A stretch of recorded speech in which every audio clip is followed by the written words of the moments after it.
Muy buenas noches, amigos televidentes, sean todos y cada uno de ustedes bienvenidos en este viernes 5 de junio, comenzando el sexto mes del año. Mire qué cosas, ¿verdad? Y en estas circunstancias, lluvias. Esperamos que todo El Salvador pues se recupere de esta situación en la coyuntura con el COVID-19. A esta hora de la noche ya en nuestros estudios, nuestros panelistas de todos los viernes, porque con ellos analizamos los hechos económicos, sociales, políticos que ha ocurrido en nuestro país durante la semana. Me refiero al doctor Ulises del Dios Guzmán, a quien le damos la más de las cordiales bienvenidas en esta noche. Doctor, ¿qué tal de lluvias? ¿Cómo está usted? Mucho gusto. Bueno, aquí escondiéndome del coronavirus y de las tormentas. Pero por lo menos de las tormentas con paraguas, doctor. Y viendo ahí la insultada del presidente que le da a medio mundo que le cruza por la cabeza. Y después dije que lo llamo para que se una. Pues bien, amigo, gracias. Bienvenido, doctor. Un gusto. Gracias por estar siempre. Y gracias a todos los televidentes. Gracias por estar siempre con nosotros los viernes por la noche para analizar estos temas. Y no podía faltar esta noche. Desafortunadamente, viernes en la noche, hoy, por este encarcelamiento de salubridad que dicen que hay, no puede uno apropiadamente despedirse después del programa, ¿verdad? En otro lado, como debe de ser, ¿verdad? No, que directo para la casa. Directo para la casa. Bueno, pues vamos a ver cuándo se abre esta apertura económica de todos los sectores del país. Por lo menos vamos hasta el 16 de junio, la cuarentena, y de eso vamos a hablar también, cómo está esa cuarentena que ha enviado el presidente del Ejecutivo al Legislativo, que no lo ha aprobado la Asamblea Legislativa. Pues bien, también no podía faltar en esta noche, amigos televidentes, la participación de nuestro panelista Ronald Umaña, el Tigre. ¿Qué tal? ¿Cómo estamos, Ronald? Gusto me da verte.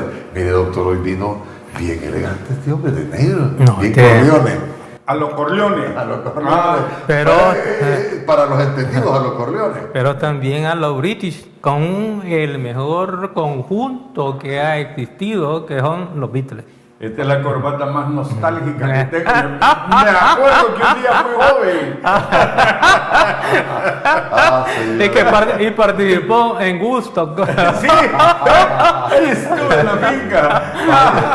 ¿Qué tal, Ronald? ¿Cómo estás? Bien, Alfredo, hombre, gracias por invitarme y pues gracias a la teleaudiencia, que es a quien nos debemos, y por quienes estamos aquí, ¿verdad? Por supuesto. Y a Agape, que es nuestra casa matriz, ¿verdad? Claro que sí, la señal positiva, porque aquí realmente tomamos las cosas como se deben de ser, bajo la luz de la verdad y la objetividad. Pues bien, no tardemos más, amigos televidentes, vamos a analizar los hechos, lo que ha llamado mucho la atención, y nosotros en diversos programas durante esta semana, pues lo hemos estado viendo, lo hemos estado observando con diferentes personalidades, que ha llamado mucho la atención la actitud del presidente de la República. Sabemos muy bien, y muchos dicen que no quisieran estar en los zapatos de este hombre, ya que pues tenemos lluvias, COVID-19, una situación bastante tremenda, pero recordemos también que en años anteriores los salvadoreños teníamos una guerra fratricida, y en ella terremotos, huracanes. Así que como que siempre, tormentas, ¿verdad? Como que siempre los salvadoreños hemos estado... ¿Bajo la tormenta? Bajo la tormenta, mira, porque después de la guerra han venido una serie de sucesos que nos han estado marcando, ¿no te parece? Y son tormentas de lluvia negra, mano. Aquí no nos cae no solo agua, sino que también lluvia política, doctor. No, hoy tenemos la peor tormenta, el peor virus. Pero ¿Cuál es, doctor? Pero el peor virus tiene 5 años de duración. Sí, bueno, para que usted vaya sacando sus conclusiones. Aquí hablamos objetivamente, sin ganas de criticar destructivamente a nadie. Estos son análisis. Vamos a ver la actitud del presidente de la República que ha marcado esta semana. Aquí la va a tener usted. Cómo se expresa él hacia los diputados de nuestro país. Ya llegó a lo más alto posible, no se puede aborrecerlos más. Y me dice, es que ellos no están apostando a que el pueblo los quiera. Ellos ya saben que el pueblo los odia, saben que el pueblo les dan asco. Necesitamos los fondos, tenemos casi 3 meses con los fondos secuestrados por esos sinvergüenzas en la Asamblea Legislativa. Esos son los presidentes que tuvimos, el anterior está en la cárcel y el anterior murió en arresto domiciliario. Esos son los presidentes que añoran, sinvergüenza igual que ellos. Como dice la ley de protección civil aprobada en 2005 por los mismos diputados sinvergüenza que están ahora en la Asamblea Legislativa. 4 veces Ronald les ha dicho sinvergüenza a los diputados. Es cierto que la clase política está desprestigiada en nuestro país, pero ¿cómo ven esta situación? Preocupante. ¿Por qué? Porque realmente yo quisiera ver un presidente serio, formal. Quiero decirte que vi la conferencia de anoche. Ajá. Y veo esta está agresivo, violento, con un lenguaje rayando ya en la suavidad, ¿verdad? Pero es que también la Asamblea le ha hecho la guerra a Ronald. Mira, Y a él, entonces yo él quisiera trata de que salir adelante. eso habría que verlo y estudiarlo. Cuando él dice que le tienen secuestrados los fondos, quiere decir que la Asamblea no tiene fondos. Nunca ha tenido fondos. ¿De dónde saca que la Asamblea tiene? En un sentido figurado, que no le aprueban los Sí, fondos. no, pero entonces que lo diga claro. El presidente tiene que hablar claro y con la verdad. Correcto. No va a andar con sentido figurado para poder Sí. ofender a diestra y siniestra. ¿Verdad? Ahí le aprueban las cosas. Le acaban de aprobar 300 y pico millones el 30 del mes pasado, hace 5 o 6 días. Y se lo aprobaron el día que llegó la solicitud. Yo vi la solicitud aquí en las redes sociales. O sea, el día, con la fecha, ese día le aprobaron. Ese dinero que dice que el secuestrado es el de esa solicitud de ratificación que está fechada 31 de mayo. ¿Y cuándo se la Y aprobaron? ese día El se la 31 de mayo. aprobaron. O sea de modo que- tal que lo que está diciendo es falso, es lenguaje político. Sí, o sea, si tú no llevas la solicitud a la Asamblea, entonces perdóname, ¿cómo te lo van a aprobar, Alfredo? Yo he estado en la Asamblea y te lo digo con conocimiento de causa. Hay que cumplir con los trámites. Ahora no creo que le aprueben más si no lleva en los presupuestos en los que se ha gastado la plata. ¿Y cómo van a distribuir los otros 1.000 millones que pidieron? Porque cuando llevaron la solicitud de los 1.000 millones, lo que hicieron fue copiar la distribución de los primeros... De los 2000 primeros. 2000 primeros. Copiaron. Y entonces, pues sí, que no se vale. Hay que hacer el trabajo y hay que hacerlo bien.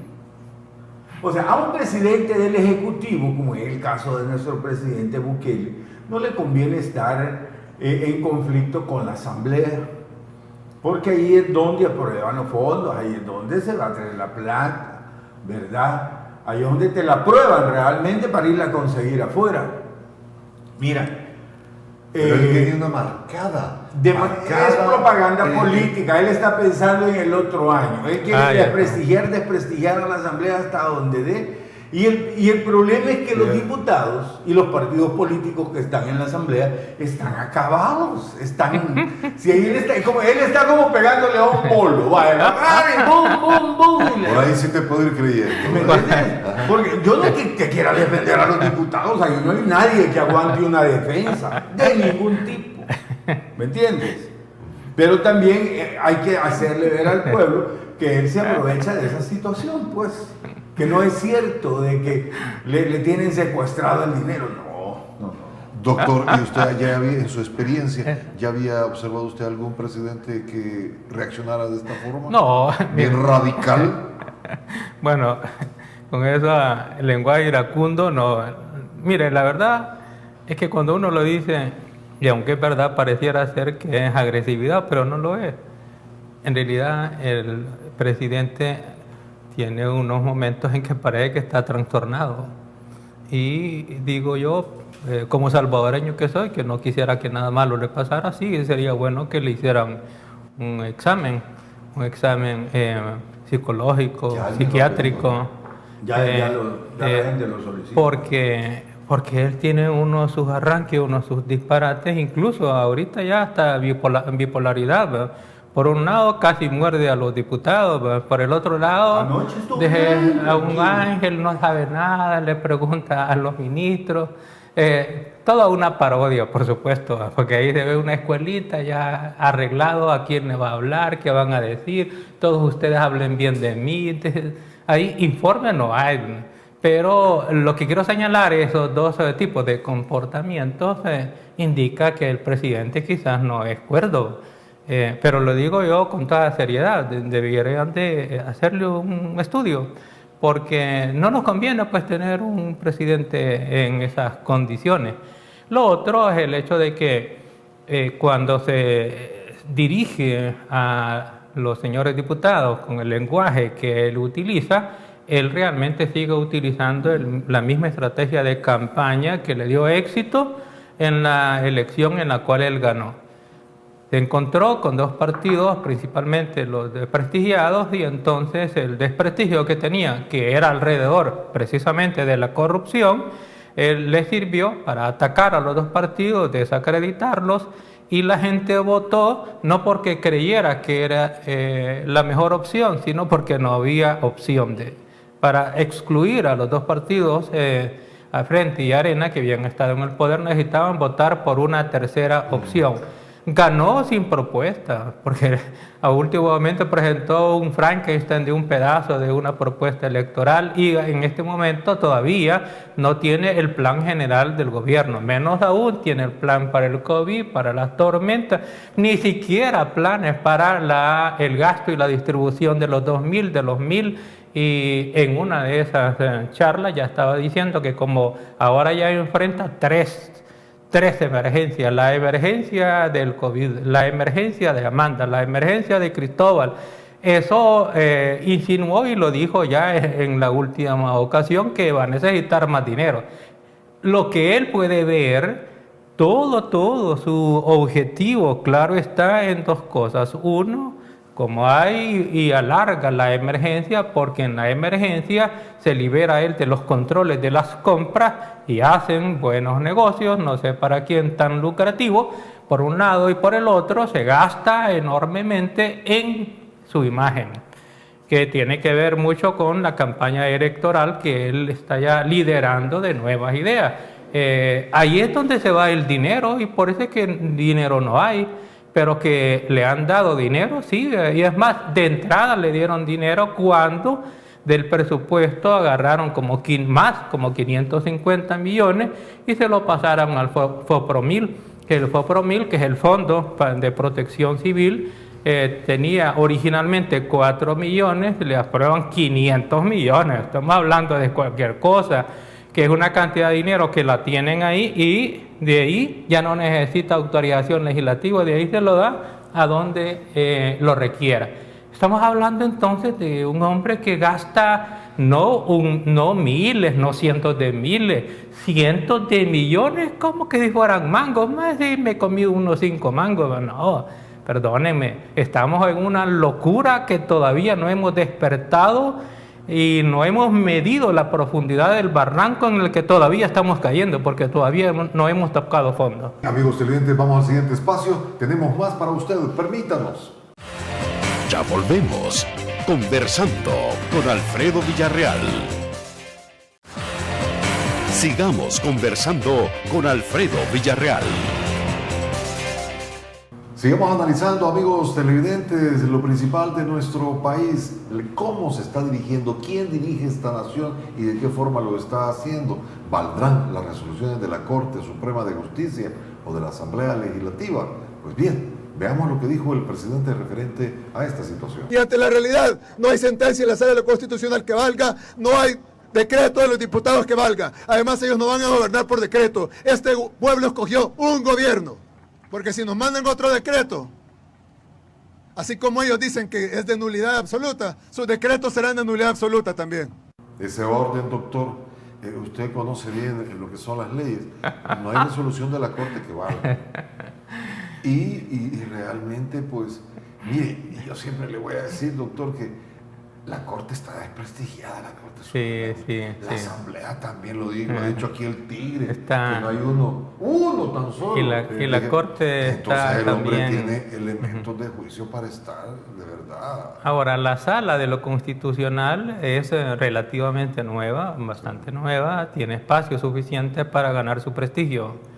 Pero esta Sala de lo Constitucional realmente no se le ve todavía que termine de reaccionar frente a estos ataques del presidente. Ahora, y no me refiero específicamente a agresiones verbales, ¿verdad? Porque puede ser que dependiendo de quién es el que haga la agresión, puede prestársele o no importancia. Pero no es solamente el lenguaje verbal, sino que también son la forma en que actúa con los decretos ejecutivos y los tweets y la amenaza y la coacción que ejerce sobre la sociedad.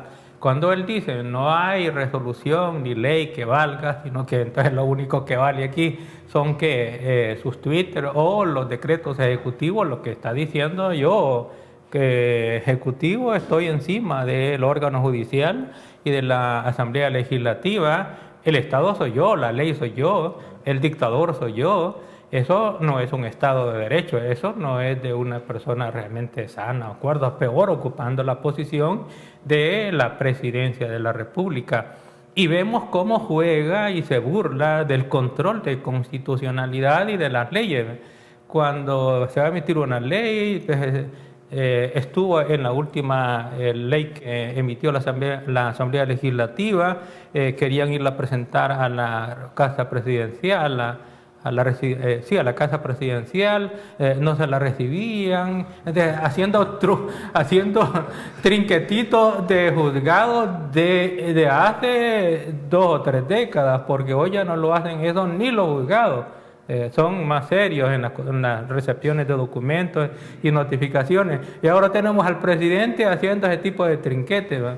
Y luego que se la mandan y antes de leerla dice yo se la voy a vetar y voy a esperarme hasta el último día para mandarle, para vetársela voy a esperar hasta el último día para que se mantenga en la inseguridad jurídica la gente, todos pues la sociedad, de no saber si la ley o el decreto que ha emitido la Asamblea Legislativa se va a convertir en ley o no. Y entonces sale con otro decreto como que listo soy yo, y emite otro decreto ejecutivo, un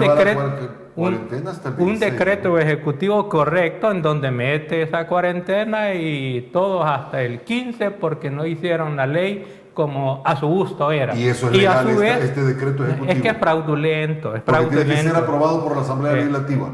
En realidad es que él no tiene la iniciativa que dice que tiene. ¿Pero el Código de Salud?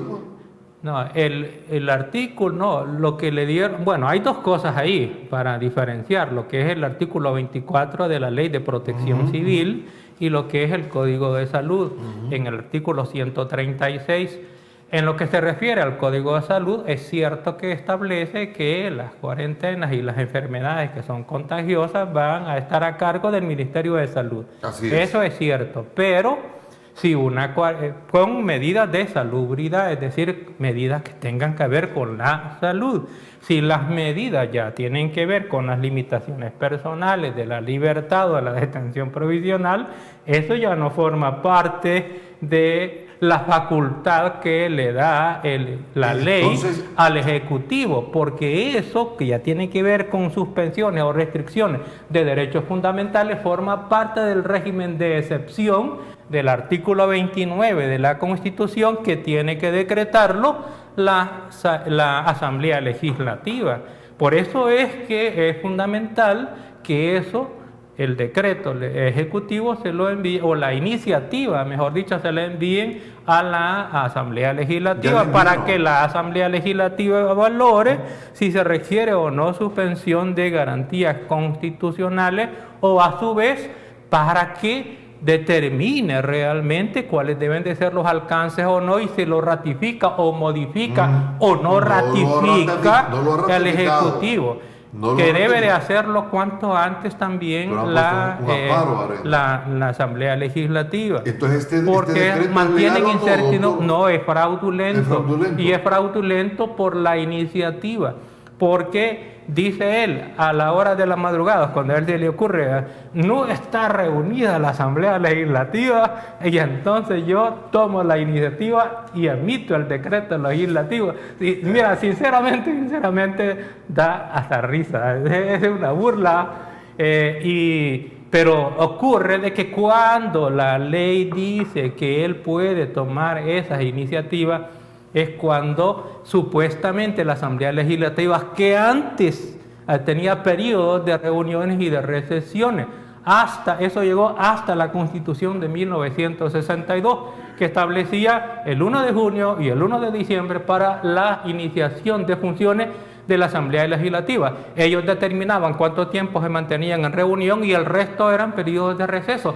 Eso ya no existe. Además, la Sala de lo Constitucional también ha aclarado que eso de que digan que en la madrugada se levanta y tiene un decreto por ahí y lo quiere mandar a la Asamblea Legislativa y como no está reunida, entonces él lo emite como decreto ejecutivo. Eso es una forma fraudulenta. Y eso lo ha dicho ya la Sala de lo Constitucional. Okay, entonces, con esas decisiones de la Sala de lo Constitucional y lo sigue haciendo, significa que se burla del control de la constitucionalidad de la Sala de lo Constitucional, que es a lo que debe atender y poner freno la Sala de lo Constitucional antes que se termine de desprestigiar aceleradamente. Imagínate lo que dice el doctor, que ese decreto que nos lleva hasta el 15 de junio en cuarentena no es legal, pero todo el mundo lo está aceptando, lo está cumpliendo, esa orden. Todo el mundo está en cuarentenado, todo el mundo se rige por el DUI, todo el mundo tiene miedo que te metan a un centro de contención con una ley que no vale. ¿Cómo está ese fenómeno? Por la fuerza. Por la fuerza. Ahí está. Esa es la diferencia. Ahí está. O sea, esta no es una cuestión, no es un Estado democrático en el cual yo, como ciudadano, me someto a las leyes democráticas de mi país. Aquí lo estoy haciendo porque tengo miedo. Hay terror del Estado versus los ciudadanos. Quiero decirte que si vas ya ahora al centro de la ciudad, ya ves mucha más gente en la calle. Claro, ya la gente por supuesto. ya empezó Ajá, a tener una resistencia pacífica, pero ya salieron a la calle. Y es que... Pero si la policía te agarra, te lleva a un centro de contención. Por eso y es... si tú le alegas al policía, más te jala. Por eso es que te digo que hay terror de Estado. Porque la gente tiene miedo, está aterrorizada de que les vaya a pasar eso. Pero no lo denuncia. Claro que lo denuncia, si todos lo sabemos. Todos sabemos cuánta gente, cuántos miles de gente se han llevado ilegalmente. Porque mientras... ¿Quién va a responder eso? Mire, o sea, el hecho de que yo pueda movilizarme por todo el territorio del país, eso es un derecho constitucional, un derecho humano constitucional mío y tuyo y de todos los ciudadanos. El hecho que me lo restrinja un presidente por un decreto hecho por él ilegal, ¿qué es eso? ¿Ah? No, tiene que ser la Asamblea Legislativa la que tiene que restringirme ese tipo de derechos y por tiempos limitados, y tienen que hacer en la ley y decirme por qué y para qué va a suceder eso. Pero no es un presidente que va a estar dictando leyes. ¿Cómo ves vos el fenómeno de que la gente se somete? Es por el miedo, por el terror. Él utiliza a la policía. Si no dijo aquel día que estaba autorizada pues usar la fuerza letal, si eso lo dijo él. Él autorizó a la policía que mataran gente. Y murieron gente. Y además asesinaron como 4 personas por esas cosas de él. Mira, si cuando él dice, no le hago caso a la Asamblea, no le hago caso a la Corte, este pueblo escogió un gobierno, o sea, como que me escogió solo a mí. Eso es lo que él piensa. Pero este pueblo escogió un gobierno democrático y republicano. Sí. Republicano, de 3 poderes, una república. Aquí no han electo un monarca, un emir, un dictador. Si bien es cierto que la gente se somete, también no vemos una oposición política inteligente, y de eso vamos a hablar, amigos televidentes, cuando volvamos luego de este espacio.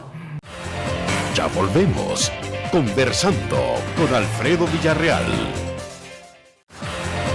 Sigamos conversando con Alfredo Villarreal. Pues bien, amigos televidentes, aquí nuestros panelistas han estado conversando con su servidor y con ustedes, desde luego, referente a esta situación de decretos ilegales. Que la gente tiene terror y se somete porque tiene miedo que la policía, el ejército, se lo vaya a llevar a centros de contención. Pero no hay una posición una oposición política, no la vemos, no se ve. Es decir, y mire lo que dijo Ernesto Mason, el alcalde de la capital salvadoreña, porque tiene serios problemas con su partido, y mire la consideración que hace él. Pero los que hoy por hoy están tomando las decisiones, tanto un grupo de 2 o 3 personas en la cúpula, como un grupo de 2 o 3 personas en la fracción legislativa, han hecho que se pierda totalmente el rumbo y que Arena haya dejado de ser opción y que en estos momentos no tienen ni la más mínima posibilidad de volver a ser opción para los salvadoreños en las próximas elecciones del 2021 y del 2024. Mucho menos una oposición inteligente. Y entonces, si no hay una oposición, Arena es el principal partido de oposición, Sí. y por los votos que sacó para las elecciones presidenciales. ¿Y dónde está? Arena es un partido acabado. ¿O dormido? Muerto. No, si estuviera dormido podría despertar. Los muertos ya no despiertan. Y el problema de Arena es un problema de descomposición ideológica, moral, interna. Ahí no hay, o sea, lo que es la parte doctrinaria la perdieron. Los liderazgos los perdieron. Y no el alcalde, él es uno de los líderes de Arena, pues. ¿Y por qué perdieron todo ese liderazgo, la doctrina del partido? ¿Qué pasó? Mira, o sea, la corrupción del partido fue más grande que su doctrina, fue más grande que sus líderes, que su ideología. Entonces la descomposición moral los ha llevado a este estado cataléptico en el que están. No hacen ni oposición porque no pueden hacer oposición. Si el problema de Arena ahorita interno es el hueso. Hoy se están matando por ser ellos los diputados y codazo tras codazo porque saben que van a llegar bien poquitos, ¿verdad? Ese es uno de los problemas, la descomposición interna. No, aquí yo lo dije hace unos 3 años que la oligarquía salvadoreña debería de pensar ya en un nuevo partido.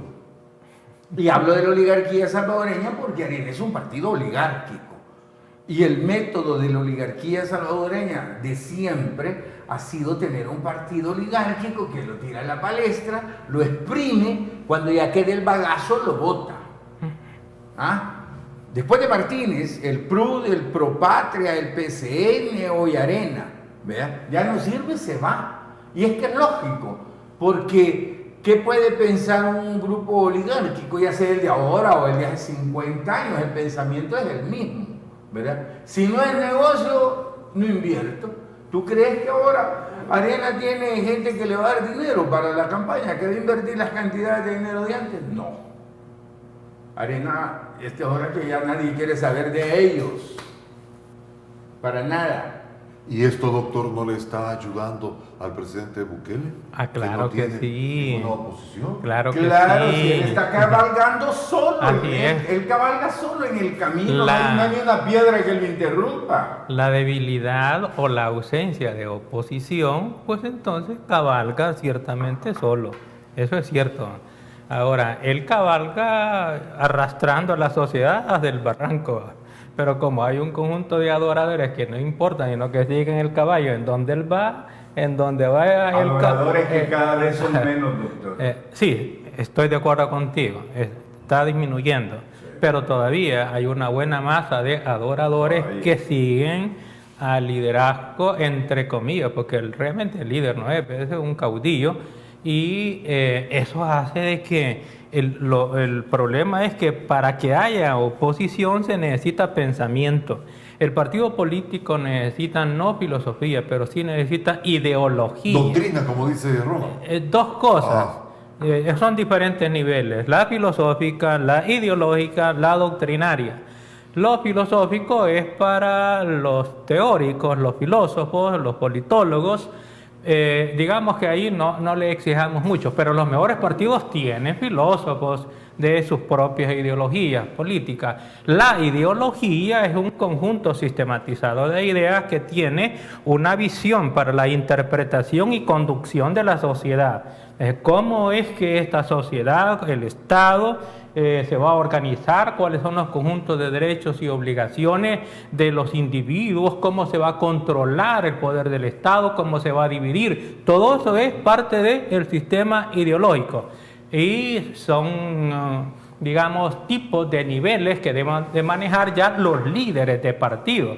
¿A qué líder de partido nosotros escuchamos hablando ideológicamente en cualquiera de los partidos políticos de la ideología que dicen sostener, por lo menos ahí en los papeles que ellos escriben? En todos los partidos políticos. No tienen ni la concepción de la ideología política de la cual participan, que es una cosa Ni de bien los grave. partidos nuevos, Y ni de los partidos viejos. ni de los partidos nuevos. Y es una cosa grave. gravísimo. Meterse a Grave. armar un partido político Nuevas sin ideas, sin decime cuál es el concepción, esquema sin ideológico concepción de nuevas ideología ideas, no política. existe. Y lo otro es el nivel ya de comunicación entre los líderes del partido con la sociedad, que es el nivel doctrinario. Porque en el nivel doctrinario están las cápsulas. Son cápsulas porque a la sociedad no se le puede dar todo el sistema ideológico, porque la sociedad anda en el avatar de ver cómo diablo sobrevive, cómo come, cómo trabaja. Peor si está desempleado, peor si está cuarentenado como ahora. Está en la tarea, está en la difícil misión de sobrevivir en países como los nuestros. Entonces los líderes que manejan la ideología buscan las cápsulas de doctrinas apropiadas para irlas lanzando y de ese modo irlos acercando, agrupando y Pero conduciendo. Eso no lo tenemos. No, hay que necesita Mira. algo de inteligencia en los partidos políticos y estaría relativamente fácil, porque el otro, nuevas ideas, no tiene ni idea de qué es el partido político, más que es un llavero del presidente. O sea que armar partido político ideológico ahorita sería bien, o transformarlo, porque por ejemplo, cuando dice Ronald, que ciertamente es así, Arena ha sido, bueno, el último de los partidos de la oligarquía, pero si la oligarquía decide deshacerse, que no quiere mucho ya tener algo que ver con Arena, porque no quiere que la vayan a pedir para el financiamiento de la campaña, ¿verdad? Y además porque ya tienen otros arreglos a otros niveles que no son necesariamente ideológicos, sino que son de intereses económicos. Arena tiene ahorita ya un mal presagio. ¿Qué necesitaría Arena? O bien el partido, la estructura, en este caso la oligarquía lo vuelve a tomar, pero ¿para qué va a tomar un partido político que en este momento ya está desprestigiado? Sí. A menos que tomen el otro camino, difícil también, y no se vislumbra. Que guarden, bueno, ¿verdad? Sí, los papás que los han financiado, supuestamente, ¿verdad? Porque el financiamiento que les dan es una migaja de lo que el partido le da a la oligarquía. La oligarquía ha utilizado como instrumento a los partidos políticos, pero los partidos políticos y los líderes se sientan agradecidos de las migajas que la oligarquía les reparte, sobre todo para las cuestiones de financiamiento de las campañas. No, que se independicen y que se conviertan realmente en un partido ideológico. El partido Arena es básicamente, al menos como nació teóricamente, no realmente, porque realmente es un partido de oligarquía, pero teóricamente es un partido liberal y es un partido de tradición familiar. Pero, ¿y todo eso cómo se convirtió, cómo se maneja en la ideología actual o en la doctrina? Nada. Entonces, claro, ¿cómo se va a unir o cómo se va a motivar un ciudadano a un cierto tipo de libertad en donde le planteen que la economía de mercado es el mejor mecanismo para la generación de la riqueza? Pero no confundir lo que son los parásitos enquistados en el gobierno con apariencia de empresarios, que esos no son de ideología liberal. Estamos a años luz. Ok, amigos televidentes, vamos al siguiente espacio. Tenemos más para ustedes, permítanos. Ya volvemos, conversando con Alfredo Villarreal. Sigamos conversando con Alfredo Villarreal. Y ahora rápidamente nos vamos a los números, la economía de nuestro país con este cierre del sector productivo. Vamos a ver las siguientes láminas para que podamos verla, doctor y Ronald, ¿verdad? Porque está alarmante esta situación. Ajá. Planilla de empleados públicos pasó de 163 millones en el 2019 a 257 millones en el 2020. A pesar que el gobierno echó a 8.000 empleados entre junio y diciembre del año pasado. El incremento es de 93 millones. Fuente de investigación, TCS Noticias. Vamos a ver, señores, ¿cómo vamos a tener esa planilla, Ronald? Pero si quitó, imagínate, ¿cuántos 8.000 empleados quitó eso? 8.000. 8.000. Entonces, y aumentó, quiere decir que contrató. No se sabe. Imagínate la cantidad que te puedan caber en 93 millones de dólares en el año. O sea que esto es lo mismo de siempre. Peor. Tenemos más de lo mismo, peor todavía. Peor de lo mismo. Porque si él hecho esos 8.000, ahí se hubiese quedado. Es más, tenía que seguir adelgazando el Estado. Pero digamos que echó los 8 y se queda ahí. Pero no, echa los 8 y hoy te sube 93 millones en el año. En un país pobre, con pandemia, con la lluvia. ¿Y a qué gente contrató tú? Bueno, es de otro, No, es la de verdad otro es que dinero. todos están ad honorem. Ese es otro dinero. Ad honorem, dice Que 93 bueno, millones. afortunadamente son ad honorem, pero cobrando el doble con otros empleos cuestionablemente legales, ¿verdad? Sí. De contratos que nadie ha visto y que nadie ha calificado hasta el momento. Que todo eso que están recibiendo podría ser fraudulento e ilegal y podría ser hasta delictivo. Quiero señalar en esos datos que se han reflejado que si pasa de 163 a 257 Ahí está. y son una diferencia de 93 millones, estamos hablando que del año 2019 al 2020 incrementó en el 50% los gastos de mantenimiento del sector público. ¡Inconcebible! Solo en empleo. Solo en empleo. O sea, Porque en publicidad Inconcebible. 22 millones hay de presupuesto para propaganda. 22 millones. El Ministerio de Salud lo vi yo ahí gastándose $700,000. El Ministerio de Salud haciendo propaganda. Sí. No, hombre, que compre medicina, hombre. Bueno, vamos a ver la siguiente lámina, porque para que podamos tener un amplio... Y unas cámaras profesionales cámaras en de- $60,000. Para andarlo filmando a él ahí. que no llega. De urgencia, gastos de urgencia. Equipo de filmación para... De cámaras de video y de Cámaras de fotografía video. Vamos a de ver, $60,000. Bueno, mire usted, pues... Las prioridades de gasto de este gobierno. Y en educación, ¿qué? Para abajo, cuando todo el mundo sabe, en todo el mundo se entiende que para salir de la desgracia y encontrar el camino para el progreso no hay más camino que la educación. Pero cuando alguien es iletrado, cuando alguien no sabe de educación, pues entonces no entiende o no tiene interés. Y rápido se ve Y entonces se va a en la quitarle, chicahuita. bueno, y esto... ¿Para qué tenemos estos gastos de educación? ¿Verdad? Sí. Cuando ese es el camino para romper el sistema que nosotros tenemos de pobreza y de subdesarrollo. Perfecto, veamos la siguiente lámina, producción, por favor, para que podamos llegar. Ahí, ¿qué es lo que, esto es lo que se ha perdido. Mira, esto está interesante. Son Ándale. 45.569 empleos formales. ¿Qué? Esta es la gente que cotizaba en AFP y el Seguro Social, ¿verdad? Ah. Esta es la gente formal. Esto es por la cuarentena y el cierre de todo. Este es el cierre de las empresas. Esta cuarentena ha sido más larga que la de Wuhan, donde se dio el coronavirus, donde nació. Tenemos más días de cuarentena nosotros que ellos. Esto se traduce en... Desempleo. Sí, o sea, y el por- desempleo este es se el traduce producto. Hambre. Pero no solo eso. Estos son los formales. Los informales llegan a 160,000. O sea que ahí vas a tener ya 205,000 Más. Ajá. desempleados en el país en ¿Qué nos esta espera? cuarentena. ¿Qué nos espera, Doc? Con Mire, este lo que panorama. nosotros vamos a enfrentar dentro de poco, y esto tal vez he dicho más, no vamos a enfrentar, ya se está comenzando a sentir, es hambre y desempleo, y sin la posibilidad de generar los empleos, porque las empresas no se reactivan por decreto. Una bomba de tiempo social. Es una bomba de tiempo, naturalmente. Las empresas no se reactivan con amenazas, con insultos del señor presidente, y además no se han creado las condiciones para la inversión ni nacional ni extranjera. Estamos ahuyentando la inversión con el lenguaje del presidente.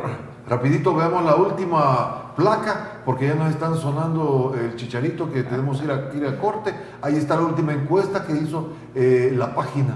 Vamos a ver, Ronald, ¿alcanzas?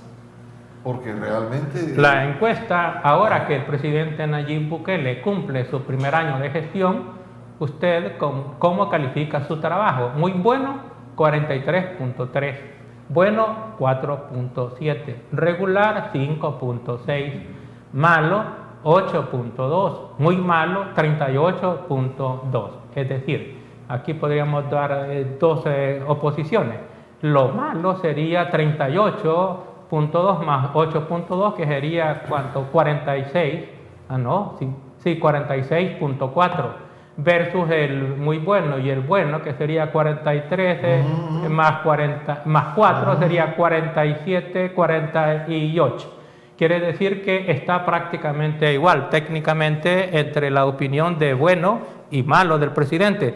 ¿Eso qué significa de los resultados anteriores, de cómo se veía manejando la burbuja de pureza que se ha desplomado? Ahora está básicamente igual la opinión buena y la opinión desfavorable del presidente. Usted me está diciendo que va de más a menos. Está de más a menos y aceleradamente. El presidente en este tiempo... el 90 y pico %, hoy tiene la mitad. Hoy tiene ¿qué? 48%. 48%. 48 a favor, 48 en contra. ¿Qué significa? Bueno, que se ha desplomado. ¿Y qué significa ese regular que está ahí de por medio? Todavía indecisos.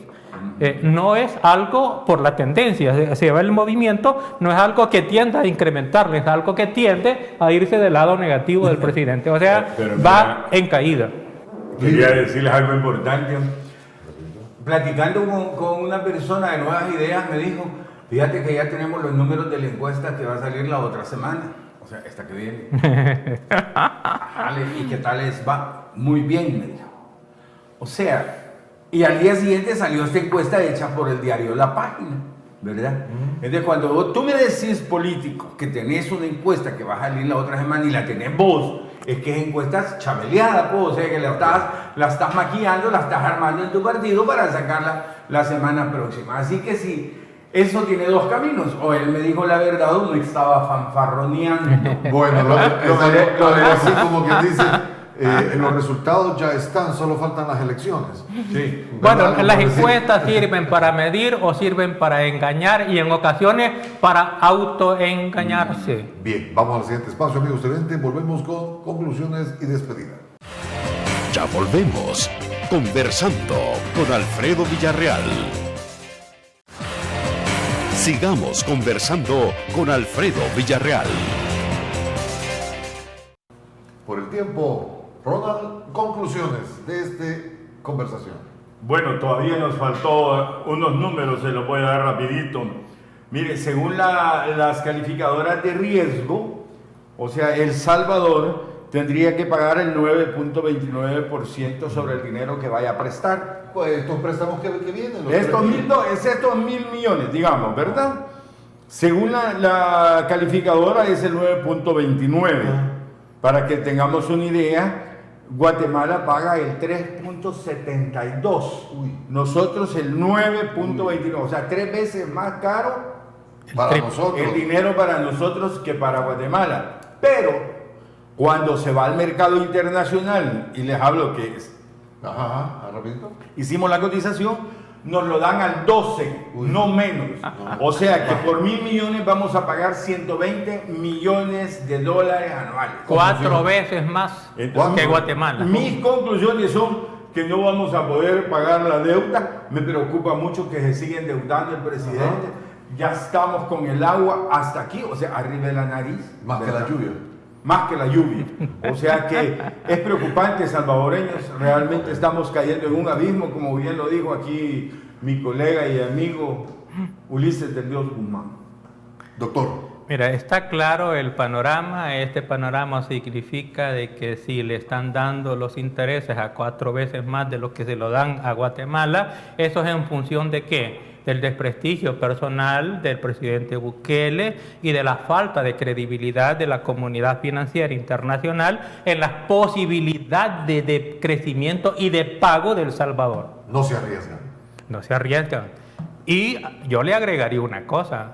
la forma en que se están obteniendo estos préstamos cuestionablemente puede ser inconstitucional, puede ser ilegal y eventualmente la comunidad internacional puede sufrir las consecuencias de un impago de este tipo de préstamos. Uy, esto no es conmigo. Señores, gracias por haber venido. Si Dios nos da vida, doctor Ulises del Guzmán y Ronald Omaña, nos vemos el próximo viernes, ¿les parece? Aquí vamos a estar el próximo viernes, hombre, si la Virgen de Guadalupe nos lo permite. Así se habla. Muchas gracias. Pero sobre todo, gracias a usted, amigo televidente, que ha estado con nosotros durante esta hora. Le deseamos un buen fin de semana. Tome las precauciones debidas ante las lluvias y el contagio de COVID-19. Que Dios nos ampare. Un abrazo a la distancia a todos. Buenas noches. Desde el Centro Gripológico de Virogrip se detectan abundantes precipitaciones de mocos. Cambia el clima de la gripe con Virogrip en jarabe, sobres solubles y gel Capsa M y PM.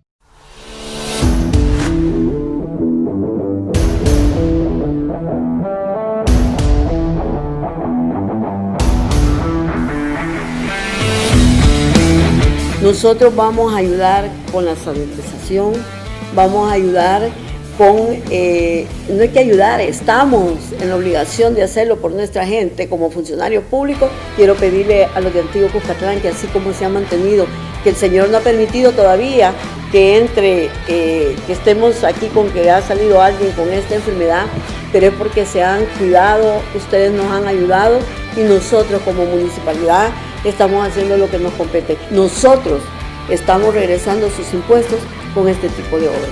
Antiguo, ahora es mejor. Después de esto, usted ya no es el mismo. Gracias por habernos acompañado en Conversando con Alfredo Villarreal.